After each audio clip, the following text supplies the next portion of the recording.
ce soir. Cet après-midi, nous avons le plaisir de recevoir Corinne Barren pour nous parler du mécénat de compétences réguliers et de fonds de carrière. Corinne, elle organise pour vous et elle gère le mécénat de compétences réguliers, le mécénat de fonds de carrière, les journées de solidarité pour votre entreprise. Corinne a 30 ans, plus de 30 ans de vie professionnelle et dans ces 30 ans de vie professionnelle, plus de 25 ans de vie associative qu'elle a fait en parallèle comme bénévole.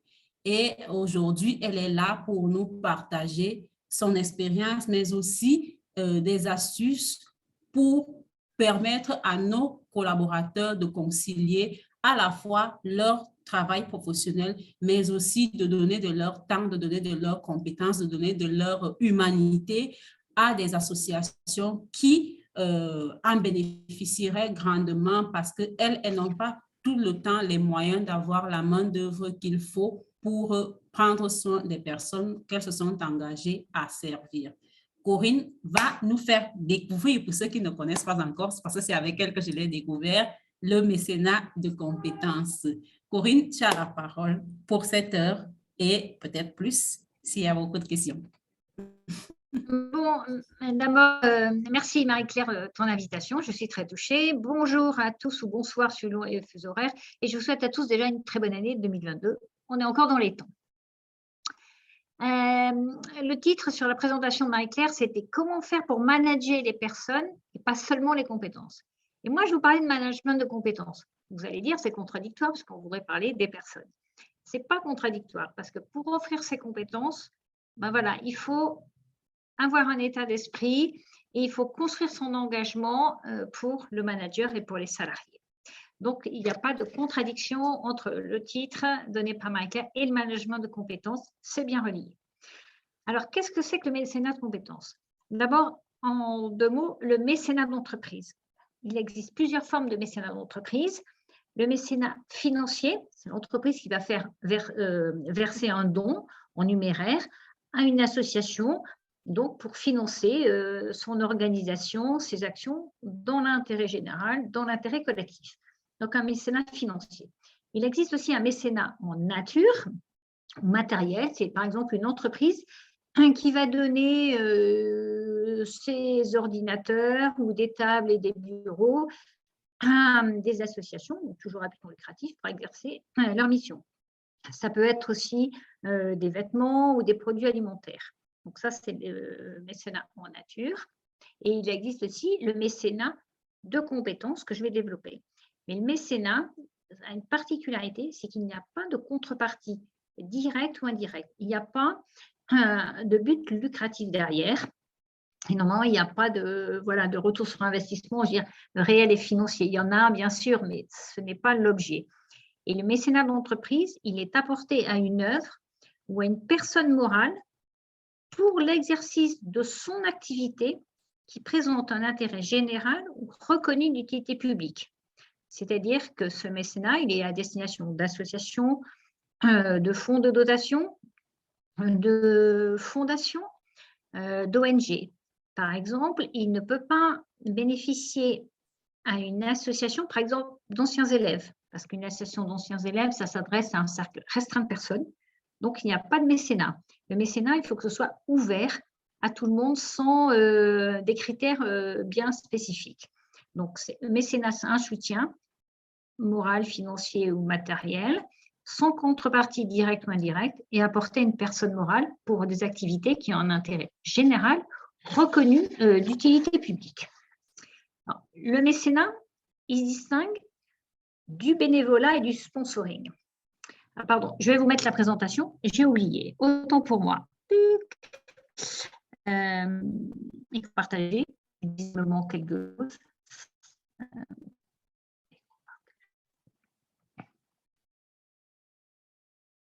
Voilà.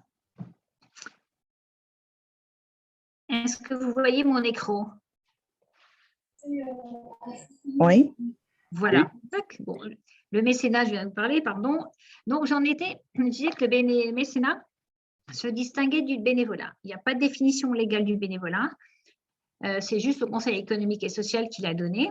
Donc, et bénévole, c'est toute personne qui s'engage librement pour mener une action non salariée en direction d'autrui et en dehors de son temps de travail personnel et familial.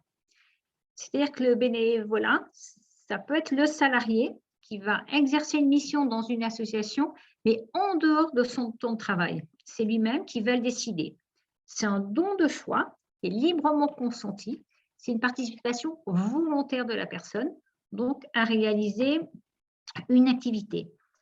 Et le lien avec l'association, il n'y a pas de contrat de travail, contrairement dans l'entreprise où il y a un contrat de travail entre salarié et l'entreprise. Quand on est bénévole dans une association, on n'a pas de contrat de travail. Il y a une sorte de contrat moral, mais qui est dénué de toute valeur juridique. C'est volontaire, la personne va le faire d'elle-même. Et c'est à titre gracieux, donc il n'y a pas de rémunération en espèces, en numéraire ou en nature.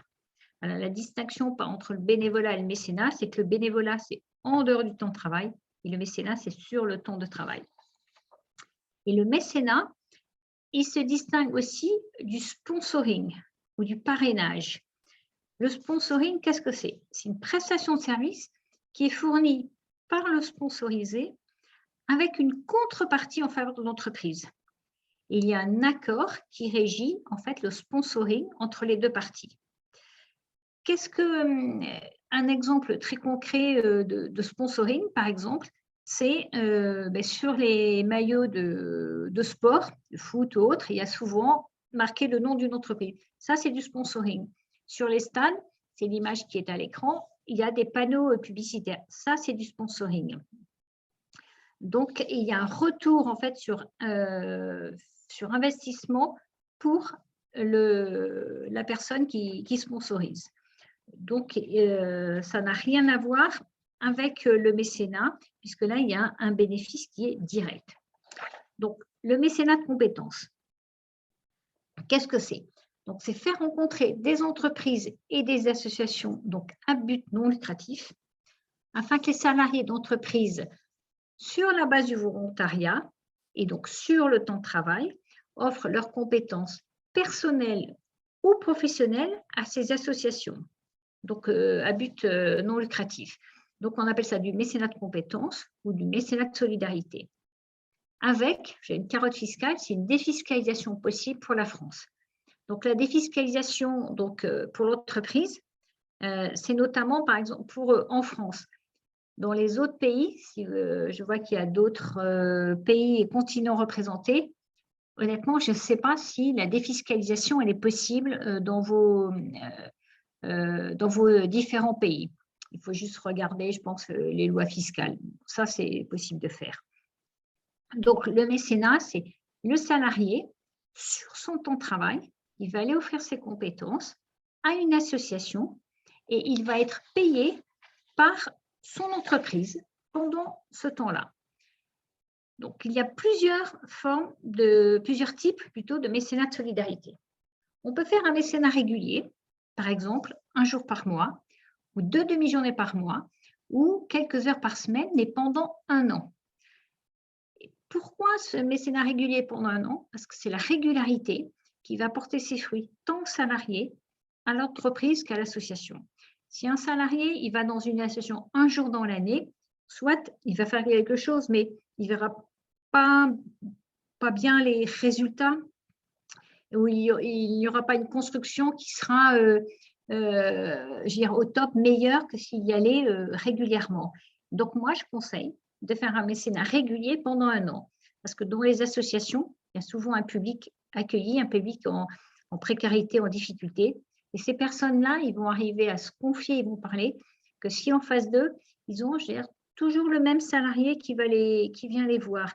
Et c'est cette relation de confiance qui fait que la personne en précarité, en difficulté, si c'est le cas, elle va pouvoir se livrer. Et donc, le travail que va faire le salarié, ou sa mission, sera davantage profitable à l'association.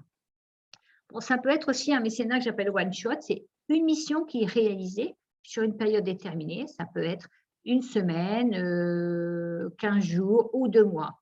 Voilà, c'est des missions qui sont très particulières. Et il existe aussi le mécénat de fin de carrière. C'est-à-dire proposer à un salarié, avant de partir en retraite, d'offrir ses compétences personnelles ou professionnelles à une association. Le salarié, là, il est détaché dans l'association pendant une durée qui peut varier entre 6 et 36 mois à peu près. Et ce temps de travail, c'est aussi assimilé ce temps consacré à l'association, c'est aussi assimilé à du temps de travail. Et le salarié, il va être rémunéré selon les accords de l'entreprise. Soit il y va à temps plein, soit il va en association à temps partiel. Et sa rémunération, elle peut être entre 80 à 100% selon le temps et les missions et les accords d'entreprise. Et à la fin de cette mission, le salarié, il va passer à la retraite. Donc, ça va lui faire une transition en douceur, vie professionnelle, retraite, et le salarié, il aura le temps de préparer sa retraite. Et souvent, les salariés qui font du mécénat en fin de carrière, ils devront devenir après bénévoles quand ils seront à la retraite, puisqu'ils ne seront plus sur le temps de travail, donc on passe dans le bénévolat. Et à côté du mécénat de solidarité, il existe aussi des journées de solidarité, c'est-à-dire que ce sont les salariés de l'entreprise qui, un jour, vont aller rendre un service dans une association ou plusieurs. Et ça, c'est surtout, je veux dire, pour les petites structures. Ils ne peuvent pas mettre en place un mécénat, parce qu'avoir un salarié qui s'absente un jour par mois, quand on a 10 ou 12 salariés, ça peut faire beaucoup. Donc, moi, je propose aux petites structures, c'est de réaliser une journée de solidarité, mais au lieu d'en faire une dans l'année, on va en faire, par exemple, une par trimestre. Et si, mettons, il y a 20 ou 40 salariés, on peut faire 2 groupes de 20. Mais faire une action, mais plusieurs fois dans l'année pour que c'est davantage de sens. Voilà donc les différents types de mécénat de solidarité. Alors, vous allez me dire, mais qu'est-ce qu'on peut faire en mécénat de solidarité? Il y a différentes actions qui sont possibles. Des exemples, ça peut être ce que j'appelle communication et réseaux sociaux. C'est-à-dire qu'un salarié qui a des connaissances en communication, qui travaille dans un service de com, peut aller dans une association, développer la communication de l'association, sa présence sur les réseaux sociaux pour mieux se faire connaître et voilà, pour avoir davantage de bénévoles, de dons financiers. Et ça, c'est entièrement jouable, un jour par mois. Par exemple, le salarié est détaché, il s'occupe de toute la communication. Ça peut être faire des flyers, des affiches. Autre mission, c'est du soutien et aide administrative. J'ai une association qui s'occupe de femmes qui sont seules avec des enfants et qui sont en chambre d'hôtel. Ces femmes, elles ont besoin d'être aidées voilà, dans leur papier administratif parce qu'elles ne maîtrisent pas bien voilà, la langue française. Elles ont besoin d'être aidées, comme elles disent, pour élever leurs enfants selon une certaine éducation française, donc elles ont besoin de conseils. Elles ont besoin aussi d'aide, par exemple, elles viennent à l'association avec les carnets de notes des enfants pour qu'on décrypte pour elles les carnets de notes. Donc, c'est faire du soutien et de la discussion auprès de ces femmes. Ça peut être également du mécénat, recherche de fonds. Les associations, elles ont besoin souvent de fonds financiers, donc elles ont besoin de personnes qui vont rechercher des fonds auprès d'institutionnels, de grandes entreprises. Et un salarié voilà, qui travaille dans la finance ou qui a des connaissances financières peut réaliser une mission relative à la recherche de fonds. Ça peut être de l'art-thérapie. Ça, c'est une association qui accueille des personnes en situation de handicap. Il faut les aider à s'exprimer par le dessin, la peinture, tout ce qui est artistique. Et donc, c'est les aider. Ça peut être aussi bien pour s'occuper des tubes de peinture que des crayons, pour les aider dans le matériel, dans la réalisation. Ça peut être de la coordination d'équipe. Il y a des associations qui ont des bénévoles, mais les bénévoles, un peu, il faut les organiser. Il y a des plannings à tenir, des heures. Donc, on peut avoir un salarié qui fasse de la coordination d'équipe. Par exemple, un manager, voilà, il manage une équipe, il pourrait aller manager, mais un peu différemment, faire de la coordination d'équipe dans une association.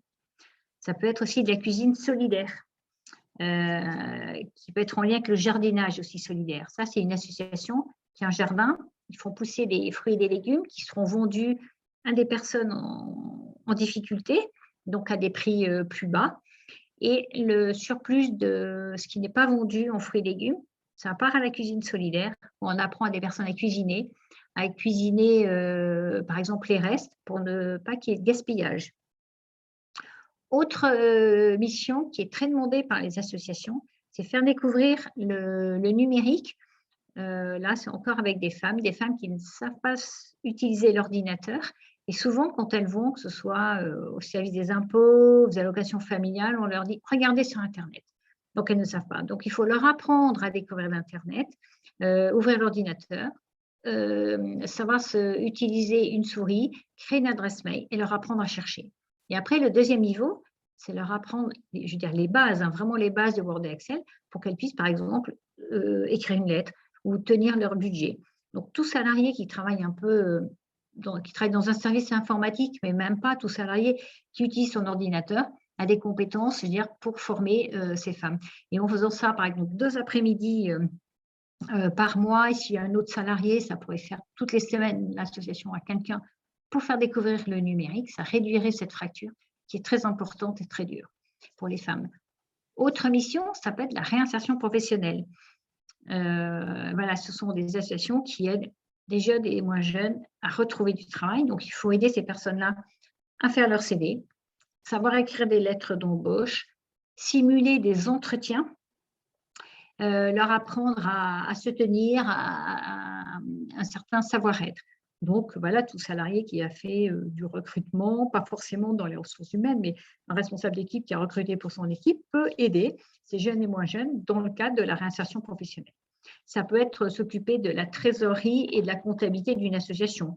Voilà, une journée par mois, on peut tenir la comptabilité d'une association, ça passe très bien. Voici des exemples de missions en mécénat. Et voilà, il y a plein d'autres missions. Voilà, les associations, elles ont beaucoup de besoins. Et on peut très bien, un salarié peut se proposer pour aller aider une association. Alors, y a-t-il besoin de compétences spéciales? Non, il n'y a pas besoin de compétences spéciales. Au niveau, je veux dire, des savoir-être, des soft skills, qu'est-ce que c'est? Quelles sont les compétences? Ben, ce sont les compétences qui nous appartiennent, qui vont se révéler comme voilà, l'empathie, la patience, l'écoute, notamment quand on a des personnes qui, chez nous, par exemple, ne parlent pas bien la langue française, donc il faut bien écouter, il faut avoir de la patience, il faut répéter, réexpliquer. Le sens du service, ça c'est essentiel. L'adaptabilité, parce qu'il faut être, les situations sont différentes, donc il faut savoir s'adapter. Je dirais, voilà, l'amabilité. Donc, nos compétences, nos savoir-être que nous avons, ben, nous pouvons les offrir. Et au niveau des savoirs et des savoir-faire, dans le cadre d'un mécénat de compétences, ben, ce sont les compétences techniques que l'on connaît ou que l'on a appris dans l'exercice de son métier. Ça peut être la planification, la gestion de projet, l'animation, la conception de documents. Par exemple, un salarié a des compétences en conception de documents, il pourra choisir une mission qui est tout ce qui est communication et réseaux sociaux pour une association. Celui qui a des compétences en planification, il pourra aller s'occuper voilà, de faire de la coordination d'une équipe de bénévoles. Donc, c'est toutes les compétences que nous avons, que ce soit des savoir-être, des savoirs ou des savoir-faire. Et pas seulement des compétences professionnelles, mais aussi des compétences personnelles, comme j'ai expliqué. Alors, qu'est-ce qu'apporte ce mécénat de compétences? Parce que certes, on a un salarié qui ne sera pas dans son bureau un jour par mois ou 2 demi-journées par mois, mais il faut bien que l'entreprise, voilà, elle en tire quelques bienfaits, et le salarié et l'association. Donc, le mécénat de compétences a une dimension humaine. C'est faire évoluer l'entreprise vers une société à visage plus humain. L'entreprise, elle a la capacité et elle doit voilà, aider la société à avoir un visage plus humain et à partager. Ce mécénat, ça valorise aussi l'image de l'entreprise et ça va consolider sa marque employeur, c'est-à-dire sa notoriété, son rayonnement, et de ce fait, elle va attirer et fidéliser les salariés. Une entreprise qui n'est pas connue, elle va avoir des difficultés à attirer des salariés. Par contre, une entreprise qui valorise sa marque employeur et qui propose en plus du mécénat de compétences, voilà, ça va attirer des salariés, ça va les fidéliser, donc il y aura moins de turnover et donc ça permettra sûrement une meilleure performance de l'entreprise. C'est aussi un dispositif qui est solidaire pour participer au bien commun, à l'intérêt collectif. Et donc, ça développe ce qu'on appelle la RSE, la responsabilité sociétale de l'entreprise. Quelle est la responsabilité de l'entreprise dans la société? L'entreprise doit prendre sa place dans l'entreprise, prendre en compte tous les enjeux environnementaux, sociaux, économiques, éthiques. On voit que les associations se développent de plus en plus. Elles ont de moins en moins d'aide de l'État, du gouvernement, qui va les aider. Ce sont les entreprises et ça fait partie de leur responsabilité sociétale. On ne peut pas couper ces deux mondes et c'est par ce moyen-là qu'on peut les relier. Le mécénat de compétences, ça s'intègre aussi dans la qualité de vie au travail. La qualité de vie au travail dont on parle beaucoup. Donc, ce sont toutes les actions qui vont permettre de concilier à la fois l'amélioration des conditions de travail pour les salariés et la performance de l'entreprise. Et donc, ce mécénat, ça s'intègre dans la qualité de vie au travail comme voilà, tout ce qui est le stress, les risques psychosociaux, le harcèlement. Le mécénat voilà, va permettre à des salariés de sortir de l'entreprise donc un jour ou deux demi-journées. C'est un peu une bouffée d'oxygène et ça fait partie de la qualité de vie au travail. Le mécénat, ça développe aussi une plus grande fidélité à l'égard de l'entreprise et une stabilité du personnel, comme j'ai dit tout à l'heure. Si le personnel est plus stable, eh ben, c'est plus facile déjà à gérer, une meilleure performance. Du coup, il y a moins de frais aussi voilà, de recrutement et il y aura une meilleure cohésion aussi d'équipe parce que les salariés vont se connaître, alors que quand on a des salariés qui changent sans arrêt, ça devient un peu difficile. Donc, c'est un moyen de garder les collaborateurs en donnant davantage de sens à leur travail. C'est aussi une solution pour éviter les licenciements ou les ruptures de contrat de travail en fin de carrière, comme j'expliquais quand j'ai parlé du mécénat de fin de carrière. Au lieu de licencier des salariés, ce qu'on appelle des seniors, à 2 ou 3 ans de la retraite, sachant qu'ils auront peu ou pas de sera difficile pour eux de trouver un autre emploi, proposons-leur une mission dans une association. C'est plus humain, c'est moins violent et on limitera beaucoup un gâchis humain. Et ça permet aussi de sortir les salariés des placards dans lesquels ils sont mis, quelquefois en entreprise. Donc l'entreprise dit, bon, je vais garder mon salarié senior quand même, il a passé toute sa vie dans l'entreprise, je vais le garder. Mais le salarié, il s'ennuie parce que soit son travail, sa mission ne correspond plus à ce qui existe, ou il n'a pas pris le cours de la digitalisation, on va le garder. Donc, après avoir lu le journal, il fait l'exercice, on s'ennuie un peu. Donc, sortons-les de leur placard. On leur propose d'aller réaliser une mission à temps complet ou à temps partiel dans une association. Le salarié, il est toujours payé, il acquiert ses droits à la retraite et après, il va partir à la retraite. Donc, c'est une solution qui est beaucoup plus humaine, judicieuse et qui apporte beaucoup plus que de rester dans un placard. Ce mécénat aussi, ça renforce les liens de l'entreprise avec son territoire et ça va contribuer au développement des associations locales. Une entreprise qui est bien connue sur son territoire, ben voilà, elle aura, si c'est une entreprise qui vend, je sais pas, des produits, ben elle aura peut-être davantage d'acheteurs, elle va permettre davantage de se faire connaître et donc d'attirer des salariés. Et puis, autre bienfait non négligeable, c'est un impact sur la masse salariale puisque le coût du salarié est défiscalisable, c'est-à-dire que le temps passé en association par le salarié est défiscalisable par l'entreprise. Donc, ça a un impact au niveau de la défiscalisation et puis la masse salariale parce que ça la diminue. Quand on veut réorganiser suite à des non-performances de l'entreprise, il faut diminuer la masse salariale. Ce qu'on peut faire, c'est proposer un mécénat de fin de carrière. Ça ne coûte rien à l'entreprise, au contraire, elle va défiscaliser et du coup, avec un salarié en moins, à l'extérieur, ça lui coûtera moins cher. Alors, pour le salarié, quels sont les bienfaits? Parce que c'est quand même le salarié, lui, qui va réaliser cette mission dans une association. Quand on va proposer à un salarié d'aller en association, voilà, mais c'est une reconnaissance du collaborateur. Du coup, il va se sentir fier, une certaine fierté personnelle, et puis fier d'appartenir à son entreprise qui lui propose d'aller faire du mécénat.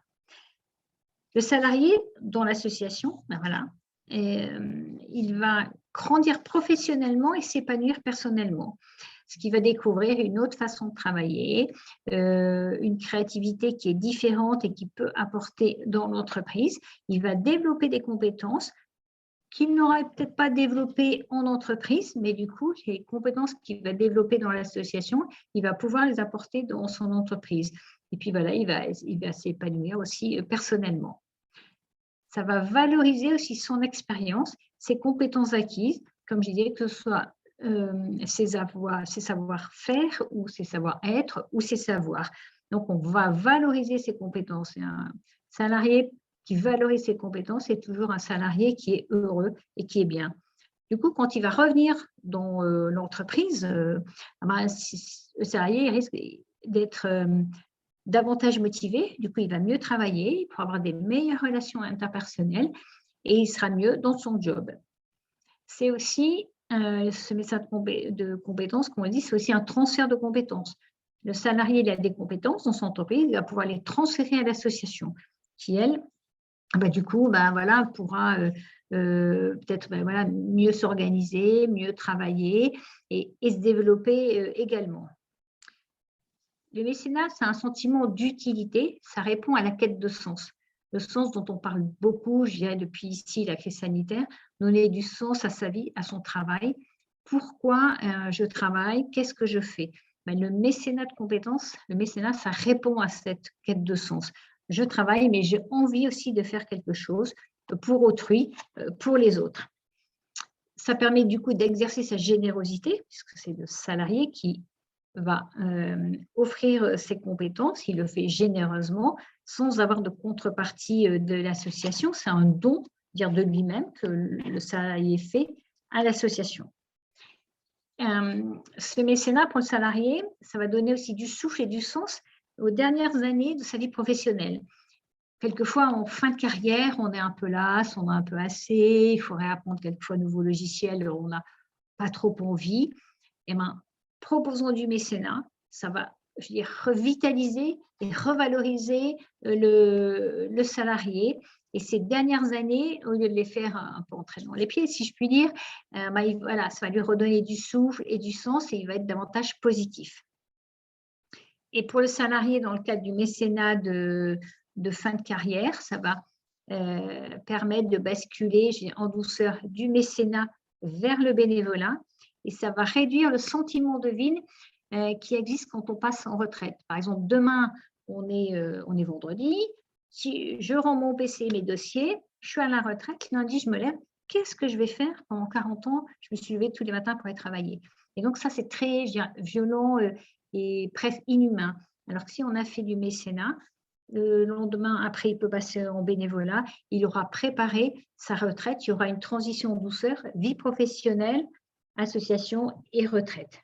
Et ainsi, le salarié, je veux dire, il va décrocher en douceur du monde du travail. Et il pourra aussi préparer son projet de retraite. Donc, le mécénat de compétences a des bienfaits pour l'entreprise, pour le salarié, mais ça en a pour l'association. Et heureusement, sinon, quel est l'intérêt? Donc, pour l'association, recevoir des salariés en mécénat de compétences, c'est recevoir un souffle extérieur qui est ouvert et positif. C'est l'extérieur qui va rentrer dans l'association, parce que certaines associations ont tendance un peu à se replier sur eux-mêmes avec leurs problématiques. Donc là, ce sont des gens qui viennent et qui vont offrir un souffle positif. Les associations, elles sont, notamment ici en France, elles grandissent de plus en plus. Il y a davantage de besoins d'aide. Donc, elles ont une demande croissante de situations difficiles. Du coup, elles doivent répondre à un besoin croissant aussi de ressources complémentaires. Donc, pour elles, avoir des salariés qui viennent dans l'association, c'est une grande aide pour répondre à toutes les demandes croissante de situations difficiles. Et comme les associations, elles grandissent de plus en plus, elles ont besoin aussi de se professionnaliser, un peu à l'image des entreprises. Donc, qui peut aider les associations à se professionnaliser? Ce sont des salariés qui viennent d'entreprises et qui vont offrir leurs compétences en organisation, des compétences par exemple, pour tout ce qui est la gestion humaine, la gestion financière des associations. Donc, les salariés vont professionnaliser les associations. Ça va permettre aussi ce mécénat, du coup, de développer l'aide apportée au public accueilli. Les associations sont sollicitées pour tout ce qui est maintenant la précarité, le logement, l'alimentaire. Donc, si elles ont davantage de ressources, elles vont pouvoir développer l'aide qu'elles apportent. Elles vont aussi sensibiliser à la cause défendue, parce que les associations, en ayant du mécénat, elles vont se faire connaître, notamment par le salarié qui, lui, va en parler autour de lui, dans son entourage personnel. Il va en parler aussi dans son entourage professionnel. Donc, l'association sera davantage connue. Elle va sensibiliser davantage quelle est la cause. Et du coup, elle pourra avoir aussi des moyens humains et financiers complémentaires. Et ce mécénat, ça décloisonne l'entreprise et l'association. Le monde professionnel et le monde associatif, ils doivent se parler pour échanger leurs compétences, pour s'entraider. Et aujourd'hui, ça devient inévitable. On ne peut pas séparer ces deux mondes. Ces deux mondes, ils vont s'apprendre mutuellement. La façon de travailler en entreprise et en association est différente. On peut s'apprendre mutuellement l'un et l'autre. Ça permet aussi à l'entreprise, ce mécénat, de renforcer le lien social et de faciliter l'accès au monde économique, notamment pour les associations qui s'occupent de réinsertion professionnelle. Comment peuvent-elles aider des jeunes à se réinsérer si elles se coupent du monde économique? Les jeunes, ils ont besoin de savoir ce qui se passe en entreprise, de découvrir même le monde de l'entreprise, le fonctionnement d'une entreprise. Qui mieux qu'un salarié en mécénat dans une association peut faire découvrir ce monde économique à ces jeunes en réinsertion? Ce sont bien les salariés d'entreprise. Donc, pour l'association, les mécénats de compétences, vraiment, ce sont des bienfaits qui sont très importants pour elles, notamment dans le cadre de leur développement dû à l'environnement économique, social, politique et environnemental. Donc, voici quelques bienfaits pour l'association.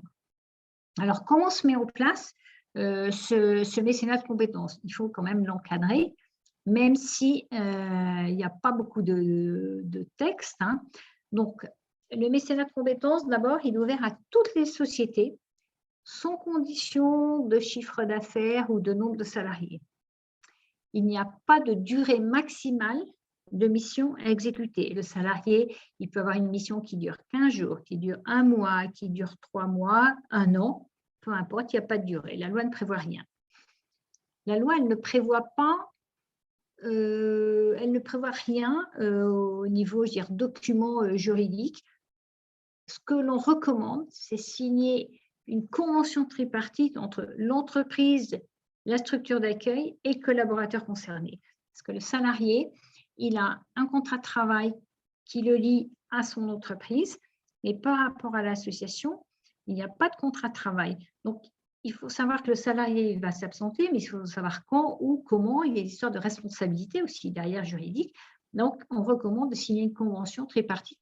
L'entreprise qui accepte de laisser partir son salarié, le salarié qui reconnaît que lui, qu'il va aller en association tel jour dans telle association, puis la structure d'accueil, c'est-à-dire l'association. Voilà, ça permet comme ça de formaliser, de suivre, de respecter les engagements que chacune des parties a pris. Et dans le cadre de la défiscalisation, pour l'administration fiscale, ça fera aussi un justificatif. Moi, ce que je recommande, c'est d'avoir un document et le salarié, chaque fois qu'il se rend dans l'association pour remplir sa mission, il émarge, comme ça on aura au moins un tableau de suivi. Le cadre fiscal, ça, au niveau fiscal, c'est davantage, en France, réglementé. C'est une loi de 2003, la loi Aillagon, qui régit la défiscalisation du mécénat de compétences.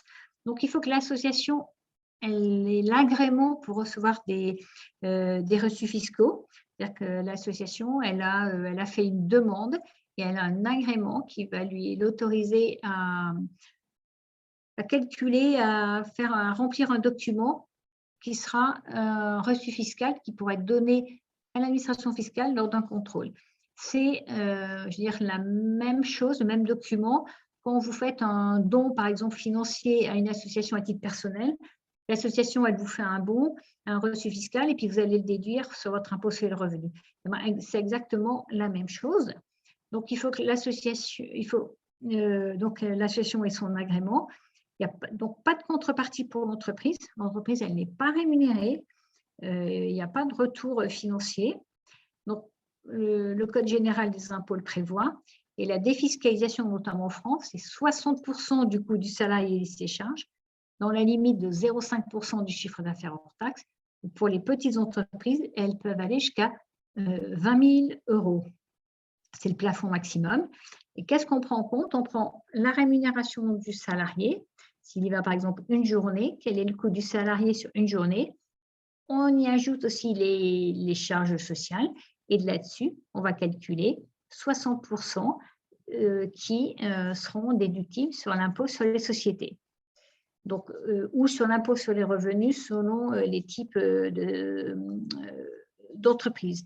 Et il faut bien vérifier chaque année, donc la loi de finances en vigueur, pour savoir si c'est 60%, 75%, donc il faut vérifier. Et en octobre 2018, il y avait Admical, qui est un organisme, qui avait fait une étude et qui disait qu'il y avait 36% des chefs d'entreprise qui n'utilisaient pas l'avantage fiscal. C'est-à-dire que pour eux, le mécénat, ce n'était pas une question de défiscalisation, c'était au contraire une question de participer à la qualité du travail de ses salariés, à la responsabilité sociétale. L'aspect fiscal, c'était pour eux, ce n'était pas leur préoccupation. Et donc, le mécénat ne doit justement pas se limiter à une déduction fiscale pour l'entreprise. C'est plus que cela, c'est bien offrir ses compétences et aider les associations à se développer et à rendre un service tout en donnant du sens à sa vie, à son travail. Voici pour le mécénat, hein, c'est une belle opportunité pour toute la vie et pour toute sa carrière professionnelle et notamment en fin de carrière, au lieu, je dis entre guillemets, de quelquefois traîner au bureau, il vaut mieux partir en mécénat.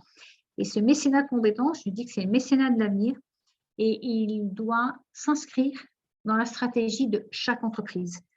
Et les entreprises, on voit déjà, ne proposent pas du mécénat, notamment à leurs jeunes salariés, auront des difficultés de recrutement parce que les jeunes, ils veulent donner du sens à leur vie, à leur travail. Qu'est-ce qui peut répondre à cela? C'est bien le mécénat de compétences, qu'on appelle aussi le mécénat de solidarité. Donc, qu'est-ce que j'offre moi? Voilà, c'est une liste d'associations. Les associations m'ont déjà confié des missions. Si l'entreprise est d'accord, je présente le mécénat. J'ai écrit aussi un séminaire d'acculturation sur le domaine associatif. Je rencontre les salariés pour connaître leur motivation et leurs compétences. Le salarié choisit sa mission ou je l'aide à choisir. S'il n'y a aucune mission qui lui convient, je vais chercher d'autres associations. Le premier jour, je l'amène dans l'association retenue pour le présenter au directeur responsable et à l'éducateur. Et après, il y va régulièrement tout seul. Je suis les interventions, je suis la référente, je fais le lien donc, entre l'entreprise et l'association. Et puis, en fin d'année, je fais un bilan pour le salarié. Qu'est-ce que lui a apporté ce mécénat? Quelles compétences développer? Est-ce qu'il veut continuer dans la même association? Est-ce qu'il veut faire autre chose? Un bilan pour l'entreprise. Qu'est-ce que le mécénat a apporté à son collaborateur? Est-ce qu'il a vu des changements, davantage de motivation, une manière d'être dans l'entreprise différente? Est-ce que l'entreprise veut continuer à proposer le mécénat à ses salariés? Et puis un bilan aussi pour l'association. Qu'est-ce que lui a apporté ce mécénat? Quel est l'impact sur l'association et sur le public accueilli? Quels ont été les fruits, des fruits positifs pour l'association? Donc, je fais un bilan et je décharge l'entreprise de toute la gestion du mécénat, parce que nous n'avons pas toutes des équipes tout le temps. Et donc, moi, je gère le mécénat pour le compte des entreprises. Voilà. Sur le mécénat de compétences dans le temps imparti, est-ce que vous avez des questions ou autres sur le mécénat? Est-ce que vous connaissez d'abord le mécénat de compétences?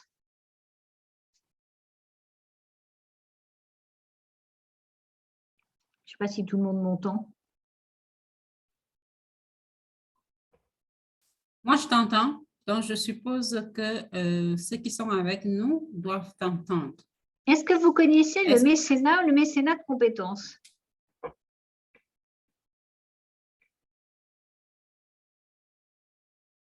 Avant cette présentation, est-ce que vous aviez déjà entendu parler de mécénat de compétences?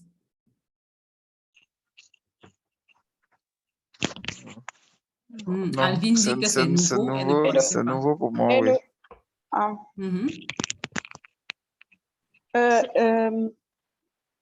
J'en avais entendu parler, mais c'était plus sur l'aspect action mécénat des entreprises pour leur marque employeur. Mais au niveau des compétences, non, franchement, c'est maintenant que j'en entends parler et c'est vraiment très instructif. Merci beaucoup, Corinne. C'est un outil pour l'entreprise, c'est un outil de gestion humaine, c'est un outil pour, je dirais, pour valoriser ses salariés. Quand, par exemple, il y a moins d'augmentation de salaire, on n'a pas les moyens aujourd'hui d'augmenter les salaires, pourquoi pas proposer du mécénat? C'est une forme de reconnaissance du salarié. Ça permet aussi de gérer ses salariés d'une autre façon, tout en s'ouvrant sur la société, sur le monde extérieur. Il faut que les managers y pensent à proposer ça et à en parler aussi à leur entreprise, au DRA, au directeur des ressources humaines, au directeur financier. L'offre, elle peut venir de la direction, mais les salariés peuvent faire remonter, et cela, tellement ça a bien fait et de répercussions positives pour l'entreprise. Ce n'est pas du temps perdu pour l'entreprise. Il ne faut pas qu'elle se dise « Ah ben tiens, mon salarié, il ne va pas venir un jour par mois ou 2 demi-journées par mois ». Le salarié, il aura appris tellement de choses que quand il va revenir, il va même mieux travailler, plus rapidement, il sera plus efficace, des meilleures relations avec ses collègues, une ouverture d'esprit aussi, une créativité. C'est hyper important pour l'entreprise. Et à côté de ça ne lui coûte rien. Et c'est tout de même bénéfique. Si ça apporte de la créativité, de l'imagination, de l'ouverture, le salarié va oser dans l'association, mais après, il va oser aussi dans l'entreprise de s'exprimer pour un nouveau produit, un nouveau concept, un nouveau process.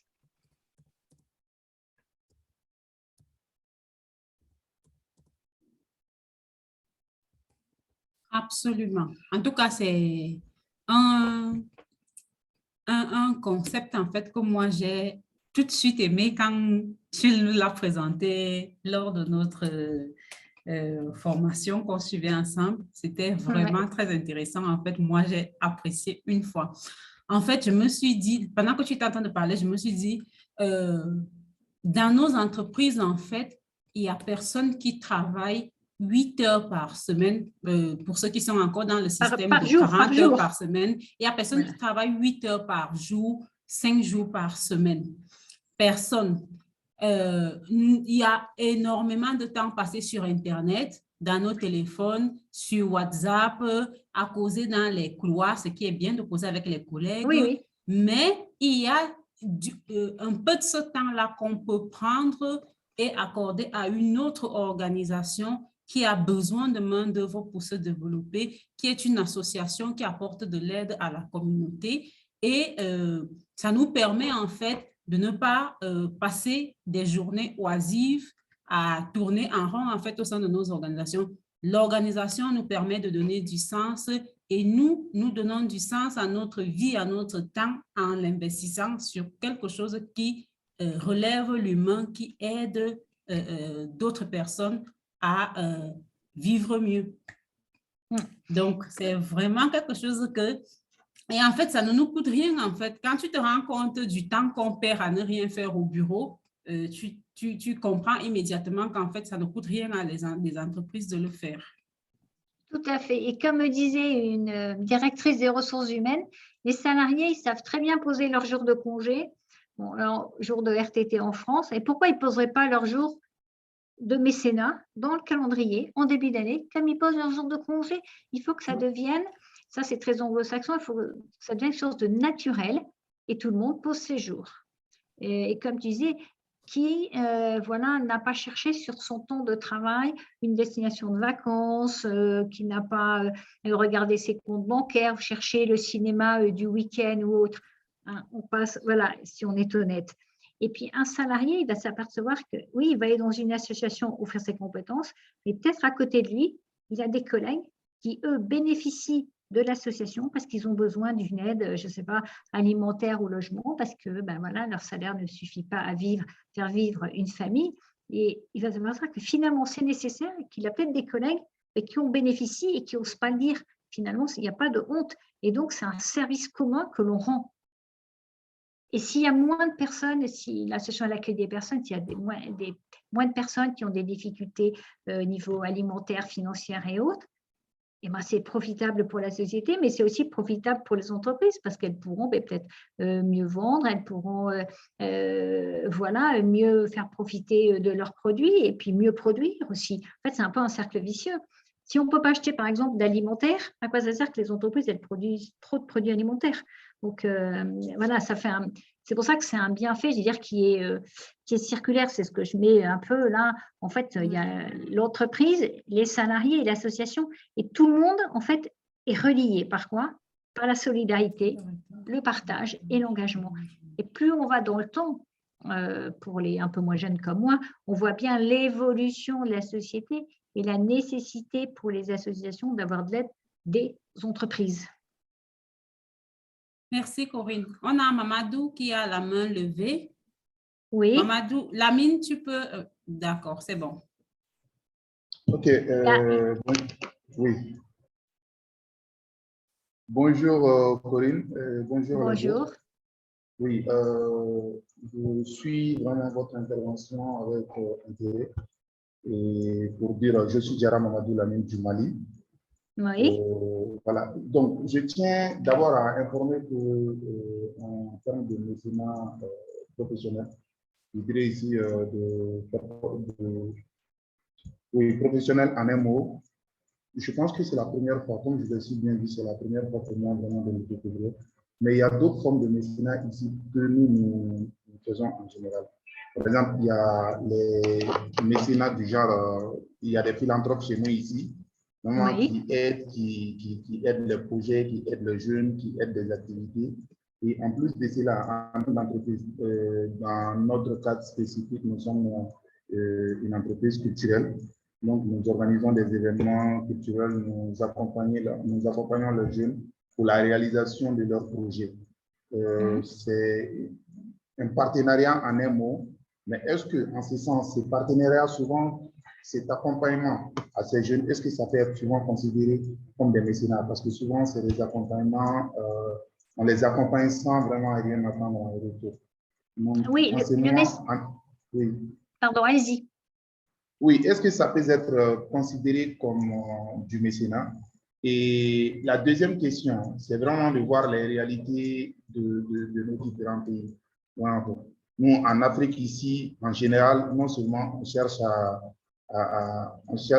nos pains quotidiens, au quotidien, et en plus de cela aussi, il y a la famille à nourrir, il y a les parents, il y a beaucoup. En fait, nous sommes une sorte de grande famille étendue.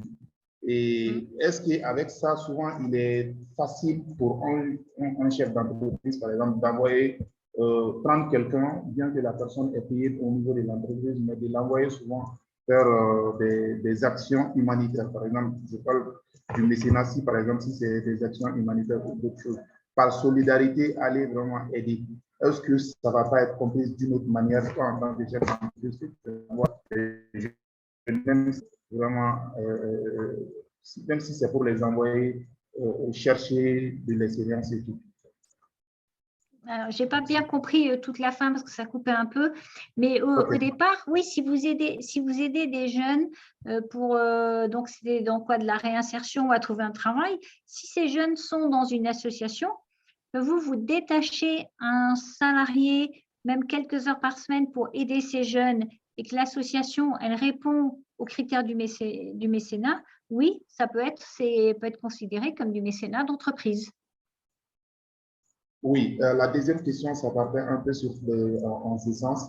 Maintenant, détacher quelqu'un, détacher un employé vraiment pour l'envoyer aider ces jeunes. Est-ce que ça ne va pas être, par exemple, en temps supplémentaire, des heures supplémentaires à payer à ces derniers, ou bien c'est dans les heures de travail en réalité? C'est sur les heures de travail. Donc, si par exemple vos heures de travail, on va dire, je ne sais pas, c'est de 8 heures, 12 heures, 14 heures, 18 heures, si c'est sur le temps de travail, donc le salarié, il sort de l'entreprise quelques heures, il va dans l'association, vous allez payer votre salarié, mais vous allez le payer normalement comme s'il était présent à son bureau. Ce n'est pas en dehors des heures de travail, c'est sur les heures de travail. Et ce ne sont pas des heures supplémentaires parce que le salarié n'a pas fait d'heures supplémentaires puisque c'est sur le temps de travail.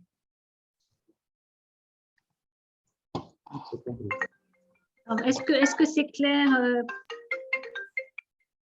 Oui, c'est clair.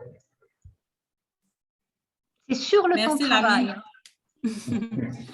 On a Esti qui a la main levée aussi. Esti, tu peux prendre la parole.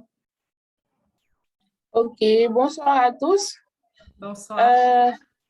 Merci à Corinne pour sa brillante présentation. Merci. Et il faut dire que, bon, moi, je suis dans l'humanitaire. Et à vrai dire, souvent, les gens de l'humanitaire, souvent, nous faisons des actions qui sont un peu, bon, on m'a dit les actions sont carrément humanitaires.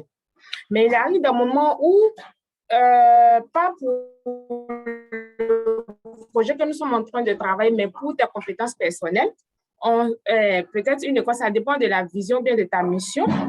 Une école peut solliciter l'aide des travailleurs. Par exemple, je prends un exemple, parlons de la protection des enfants, bien des VBG. On peut solliciter des collègues pour venir travailler peut-être dans une école pour les sensibilisations, tout. J'aimerais savoir, est-ce que ça s'appelle du mécénariat ou bien du volontariat? Maintenant, une autre... Je vais d'abord répondre à la première question. C'est du volontariat parce que l'école, ce n'est pas une association. Alors, oui, vous pouvez envoyer les salariés. Moi, ça ne me gêne pas, mais derrière, il n'y aura pas la définition fiscale. Et ce n'est pas une association, sauf si l'école a le statut d'association. Mais ça m'étonnerait. Enfin, je ne pense pas. Le mécénat, c'est souvent en direction d'une association voilà, qui a un but. On ne va pas détacher, enfin, même si ça... la même définition, un salarié pour aller, je ne sais pas, donner des cours de jouer au foot avec des enfants un mercredi après-midi. Il faut quand même qu'il y ait une mission, même si aller leur faire jouer au foot, c'est bien. Il faut que ce soit une association qui a un besoin, qu'elle soit reconnue, enfin chez nous, loi 1901. Donc l'école, pour moi, ce n'est pas une association, c'est un partenariat. Pardon? Ok, d'accord. Ok, d'accord. D'accord. Maintenant, j'ai une autre préoccupation. Aussi, en regardant, je me dis, bon, nous sommes en Afrique, généralement, nous travaillons 8 heures de temps par jour. Et j'ai compris que Marie-Claire disait qu'on a vraiment le temps. Je prends un peu, moi, mon cas, bon, moi, dans mon domaine, dans l'humanitaire, on va dire qu'on n'a carrément pas le temps, souvent même pour manger, c'est encore difficile.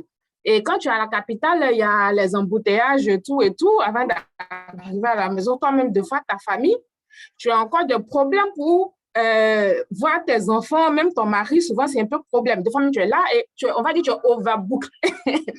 Mais donc, je me pose encore des questions sur cela où on a encore besoin, même quand tu es chef de projet, tu es manager, tu fais ton travail, tu fais le travail de d'autres personnes. Et si on doit encore enlever une personne pendant le temps de travail, aller faire encore cette activité quelque part, je me demande, est-ce que les objectifs seront atteints? C'est vrai qu'on veut le bien-être, tout à fait. Changer d'environnement, c'est intéressant. Mais comment est-ce qu'on peut gérer réellement cela si on veut vraiment évoluer dans ce cadre de mécénat qui est vraiment très bon, que j'apprécie parce que souvent, être monotone, c'est un peu, vous n'avancez pas. C'est intéressant aussi de changer d'idée, bien de changer d'environnement, mais de changer de cadre de travail. Donc, c'est un peu là aussi ma préoccupation. Mais oui, je comprends. C'est pas quelquefois on peut pas faire de mécénat parce que on est trop occupé. Mais dans l'entreprise, si on regarde, ça peut être aussi une question d'organisation. Est-ce que quelquefois on fait pas un peu trop de reporting? Parce que moi je l'ai vu, hein, on fait un reporting tous les mois. Le directeur financier il le regarde, il le met dans son tiroir et puis c'est terminé. Est-ce que on refait pas quelquefois des tâches en double ou des tâches qui ont peu de valeur ajoutée? Et si on faisait un peu un audit, on regardait l'organisation, les tâches qui sont réalisées, n'y aurait-il pas, allez, 1 heure ou 2 heures à dégager dans la semaine pour faire du mécénat? Après, je comprends qu'on peut être surchargé, surbooké, ça je l'ai connu. Voilà. Et c'est souvent après une question d'organisation et quelquefois d'envie aussi. Voilà, regardons comment dans l'entreprise on peut s'organiser ou se réorganiser pour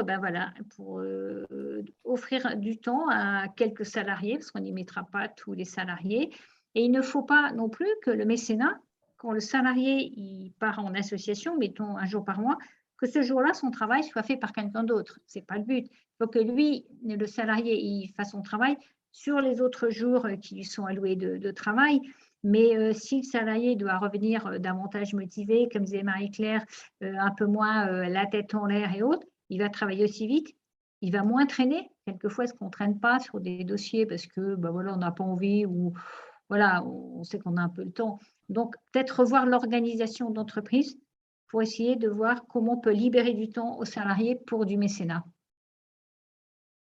Tout à fait, Corinne, je suis d'accord avec toi. Moi, je pense qu'en fait, au sein d'une organisation, lorsque le travail est bien organisé et réparti, personne normalement ne travaille 8 heures par jour, 5 jours par semaine. Et à 100%. C'est à 100%, c'est quasi impossible. Et moi aussi, je travaille dans l'humanitaire et je sais comment ça va vite, mais je sais aussi qu'il y a des moments, on connaît comment, on a par exemple des cycles, il y a des moments où ça ne court pas autant.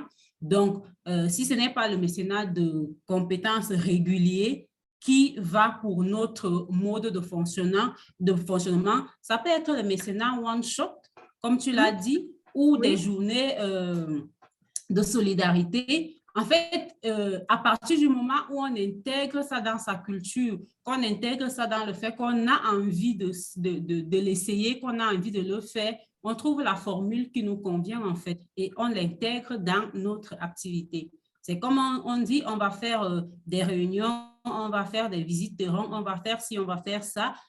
On planifie également ça. Et moi, je pense que ce soit pour des ONG ou d'autres entreprises, si nous sommes dans la recherche, par exemple, de financement et autres, et que nous travaillons comme une ONG, le fait de donner du temps à d'autres associations est également valeur ajoutée pour les bailleurs de fonds qui nous donnent des financements.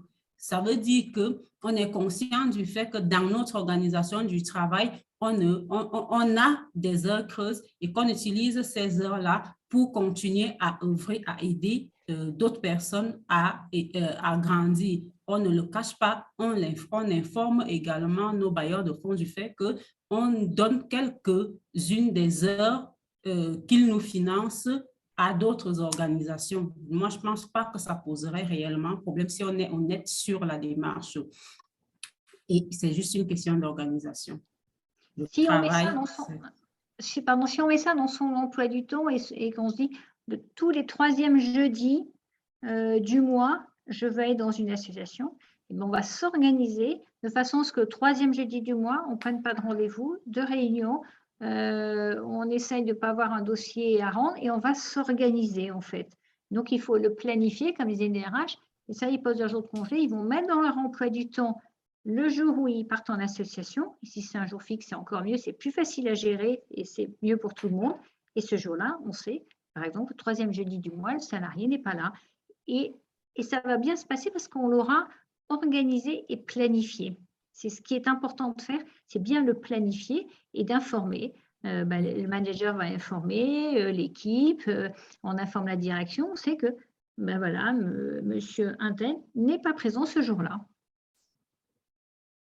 Merci Corinne. On a Michel qui a levé la main depuis un moment. Michel, oui. Tu peux prendre la parole. Il faut mettre le micro. Il faut ouvrir. Non. D'accord. C'est bon. Allô? Oui. Allô? Oui, bonjour Michel. Bon. Bonjour Corinne. Merci déjà pour ce programme que vous nous faites de l'opportunité de participer. Je voulais savoir, bon, c'est vrai, je suis arrivée un peu, j'ai d'abord commencé, j'espérais depuis là, mais le réseau dérangeait, après je suis arrivée à ce niveau. Je ne sais pas si le fait, parce que j'ai fait dans la santé et j'étais technicienne en radiologie dans ma structure où je travaillais. Et par mois également, notre employé, notre médecin, chef, nous envoyait parfois dans les associations pour sensibiliser les gens sur le VIH et les autres pathologies liées à la santé et l'environnement.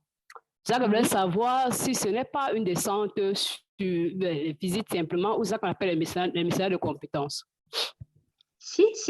Ça peut être du mécénat, c'était sur votre temps de travail. Oui, c'est le temps de travail. Oui, c'est sur ton travail, c'était du conseil dans une association.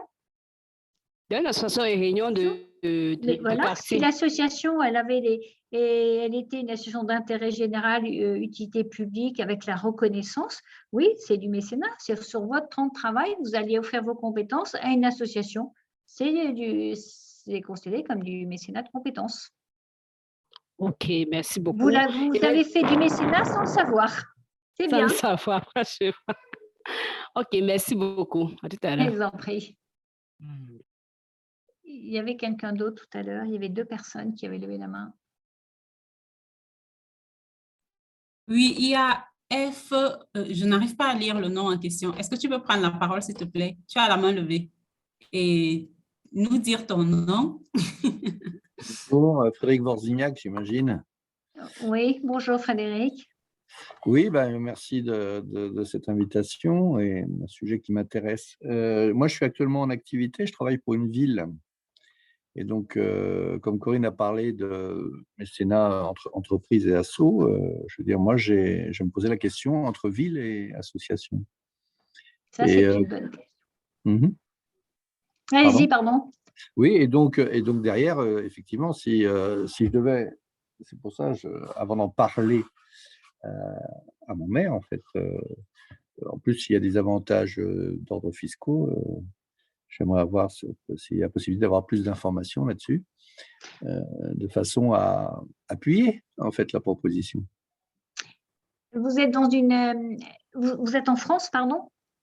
Oui, je suis en France, une ville proche de Paris. D'accord. Les collectivités publiques, c'est un peu compliqué parce que, enfin, c'est pas que c'est compliqué.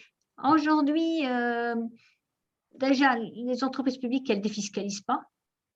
Donc, ce ne serait pas une question de défiscalisation, me semble-t-il. Oui, mais c'est peut-être pas important non plus. Oui. Voilà, c'est important. Et moi, je me dis, mais pourquoi pas? Pourquoi les collectivités publiques et locales ne proposeraient pas du mécénat de fin de carrière? Pour moi, il n'y a rien qui me dit qu'on ne peut pas le faire. C'est vrai que je n'en ai pas vu. J'ai eu une discussion, pour tout vous dire, avec pour le personnel civil de l'état-major des armées, pareil. Et j'ai écrit à 2 ministères au début de la semaine pour leur poser la question. Mais pour moi, c'est plus une volonté, je veux dire, politique que autre chose.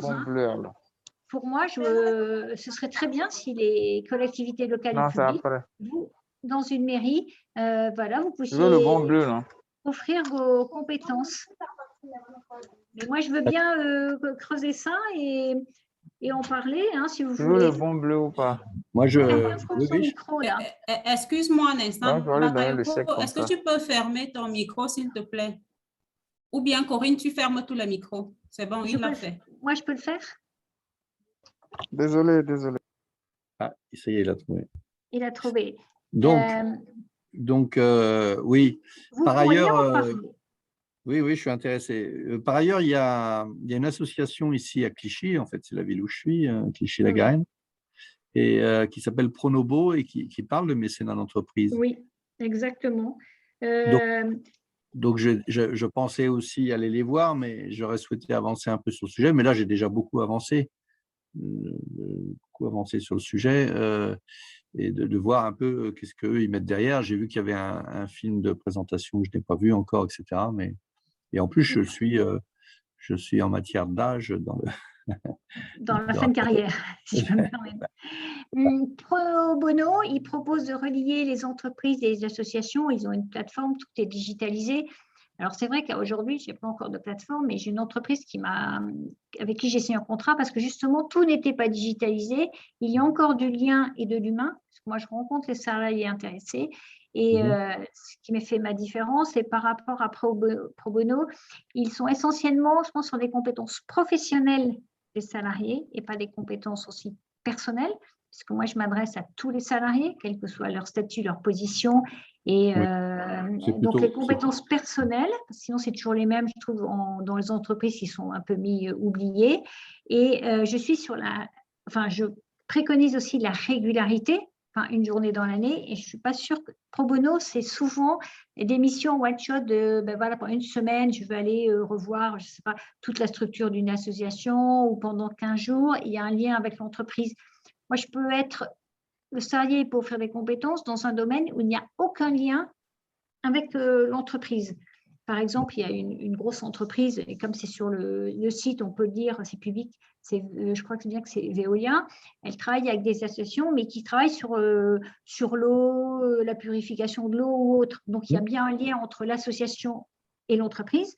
Alors que moi, je dis un salarié qui travaille, mettons, dans le, je ne sais pas quoi, dans l'agroalimentaire, il peut aller offrir ses compétences à une association qui œuvre dans le logement ou ou autre chose. Alors, Pro Bono, c'est plus, il y a, me semble-t-il, davantage un lien entre l'entreprise et l'association, et c'est plus des missions one-shot. Voilà, et je ne sais pas s'ils proposent même du mécénat de fin de carrière. Moi, je veux bien, si ça vous sert, avoir un rendez-vous avec la mairie de Clichy et avec vous pour en discuter si vous voulez. Oui, enfin, je suis pas prêt encore, j'en ai pas assez.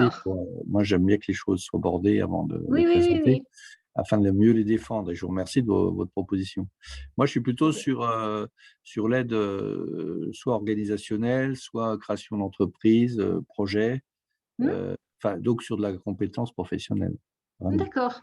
Et voilà. Et comme je suis handicapé depuis 15 ans, je peux aussi m'occuper pas mal. Là, je dirige une mission accessibilité et handicap. Il y a des entreprises qui montent des missions handicap, qui ne savent pas trop comment faire. Enfin voilà, moi, c'est professionnel. D'accord. Mais moi, pour moi, les collectivités locales, elles pourraient aussi proposer à ces agents, ce sont des agents publics, de faire du mécénat. C'est vrai qu'aujourd'hui, je n'en ai pas encore rencontré. C'est pour ça que j'ai écrit au ministère. Si ça devait se faire, je serais sans doute le premier d'un début de quelque chose. C'est très bien, mais vous pouvez en parler et pousser d'idées. Et je pense que c'est essentiellement une volonté politique, mais sans défiscalisation. Ça, elles ne payent pas d'impôts, les mairies. Ah bon? Non, je ne pense pas. Non, c'est au niveau des revenus que ça change, oui. Non, pardon. Donc, écoutez, on se suit sur LinkedIn, je crois. Enfin, moi, je vous suis. D'accord. OK, monsieur, oui, je vois bien votre nom. Donc, d'accord. Écoutez, si vous avez des éléments nouveaux, et moi de même, je reprends contact avec vous sur LinkedIn. Très bien, mais merci beaucoup. Merci beaucoup de votre présentation. Là, par contre, je vous quitte. Bonne continuation. D'accord, merci. Au revoir. Au revoir, Frédéric. Merci, Frédéric. Et merci pour l'organisation. Merci. D'accord.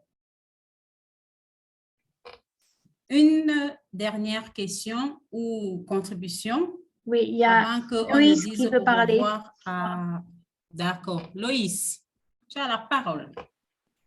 Non, c'était juste pour féliciter et puis encourager Corinne, hein, pour cette belle présentation. Et puis Merci franchement, beaucoup. c'est une première. Ça me donne pas mal d'idées pour ici aussi, parce que je pense qu'on avait en vision en objectif d'organiser une activité sociale autour de laquelle, en tant que collaborateur, on allait se retrouver, peut-être rénover une école, aller rencontrer ou faire des dons à, à une organisation de lutte contre le cancer, ce genre de choses. Donc, vraiment, avec cette présentation, j'ai pas mal d'idées pour faire des propositions ici. Merci beaucoup, Corinne. Merci, Marie-Claire.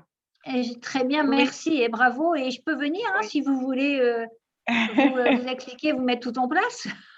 Avec plaisir. Avec plaisir. Merci beaucoup, Loïs, et merci, Corinne, pour cette magnifique présentation. En tout cas, moi, j'aime toujours t'entendre parler du mécénat de compétences parce que j'en apprends toujours. Merci à merci tous. Hein, à merci à votre ceux qui nous ont participation. rejoints. Merci aux participants. J'espère que en découvrant Corinne, vous avez découvert le mécénat de compétences et que c'est quelque chose qui vous a intéressé et que vous allez y réfléchir en fait sur les moyens de mettre en œuvre. Corinne, je te redonne la parole pour le mot de la fin. Eh ben, pour moi, le mécénat de compétences, c'est le mécénat de l'avenir. Il faut l'inscrire dans la stratégie de chaque entreprise, notamment les entreprises qui se disent à mission. C'est la grande nouveauté des entreprises à mission. Donc, inscrire le mécénat de compétences, le développer, c'est bénéfique, c'est humain, c'est valorisant, ça apporte plein de choses. Et il faut que ça devienne, je veux dire, monnaie courante, même si ce n'est pas financier, hein, monnaie courante pour chaque salarié et chaque entreprise. Et au bout de quelques temps, on verra les bienfaits et on ne pourra plus s'en passer. Merci à tous pour votre participation, pour vos questions. Marie-Claire pour cette super organisation. Ce premier sommet, c'est un grand sommet. C'est un 4000 mètres ou 5000 mètres. Merci beaucoup, Corinne.